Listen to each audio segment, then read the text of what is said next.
This is the book of 1 Timothy, chapter 2, verse 2.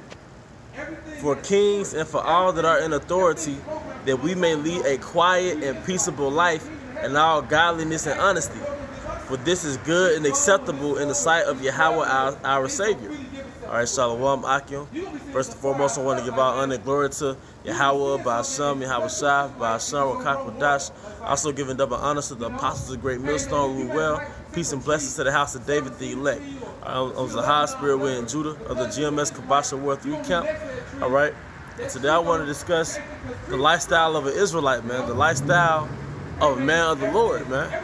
For brothers that have been in the truth for a duration of time, whether it's 5 years, 8 years, 10 years, 11, 12 years, we have been preserved based on a lifestyle that we lead according to the scriptures, man.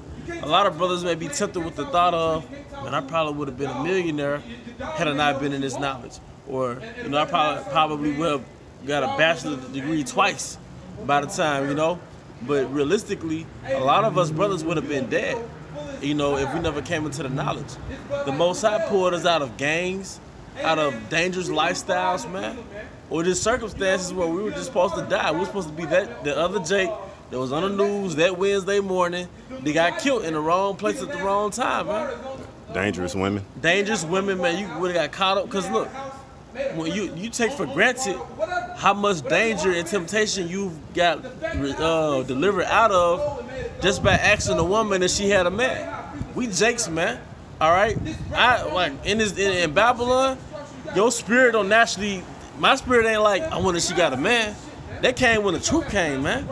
Your natural carnal self is like, don't ask, don't tell. You just go with the flow, and if she did have a man, that made you more of a competitor. That made you more competitive. Like, man, fuck that nigga. But when you came into the knowledge, just by you asking her, are you in a situation? Oh, okay. I just ask, you know. That saved your life, you don't even know it, man. Because jealousy is the rage of a man, you see?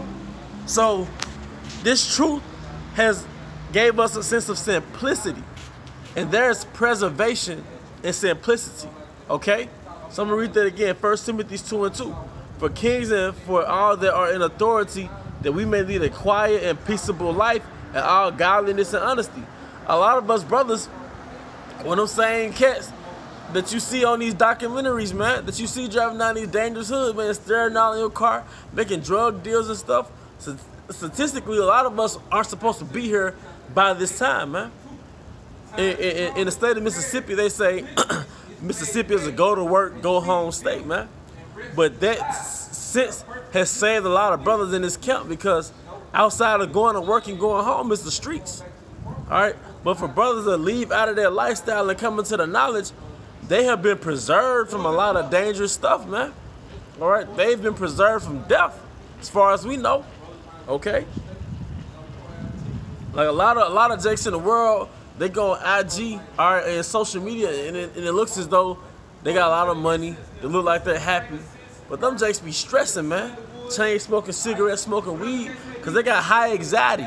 They got people that want to kill them. They got baby mama issues. They got court dates. All right, they got all types of things that get them high anxiety to keep their adrenaline going, and they're taking substances to escape that. Why would you be a thousandaire as a so-called black man and always want to do drugs to escape your reality? If you doing good monetarily, wouldn't you want to embrace that reality? If I was a millionaire, I don't want to be high all the time. I want to absorb the riches. I want to absorb what's going on. You know, I want to wake up and remember what I did last night. You see? So. And here's see this lifestyle, man, it reminds me of the Amish, because the lifestyle of the Amish, to me, it's one of the closest things to how we live in the scriptures, man. But those guys have longevity, okay? Those so-called blue zones, okay? So from there I'm going to get the book of Ephesians, the 4th chapter, 28th verse. It says, let him that stole steal no more. A lot of brothers in this truth was thugs, whatever you want to call it, man. We was going off. Whether he was an adulterer, a drug dealer, we was all that, man. The Most High pulled us out of dirty waters, okay? Let him that stole steal no more, but rather him labor, working with his hands. In a physical sense, a lot of brothers did work, They did illegal stuff to make money. Now brothers got jobs and they might have legal hustles, man. But that gives you a sense of accomplishment in a lower sense, and it keeps your behind alive, man. All right, you ain't gotta look over your back every time, man. You can drive certain parts of town and you don't hear opposition there, cause you're just a working man with a working shirt on, man. You know, load up a Pepsi truck. That's not that dangerous, man. Ain't nobody after you, man. Okay. Ephesians 4:28 again. Let him that stole steal no more, but rather let him labor, working with his hands the thing which is good that he may have to give to him that needeth, man. So, you know, we balance each other out. We got the tight system. All right, so brothers have to work to pay tights to help a brother that's in the bind, man. So that's our system through the spirit of Yahweh Shemi Hawashai that we have set up, man. But long story short, this truth gives us a sense of simplicity, and that simplicity gives us preservation. We've been preserved over a duration of time, man. So yeah, we might not be in the kingdom yet, or you might have carnal thoughts like, man, I probably would have made it by now. Nah, man, you might have been dead by now, man. You might have had a couple more baby mama issues than you already have, man. Right?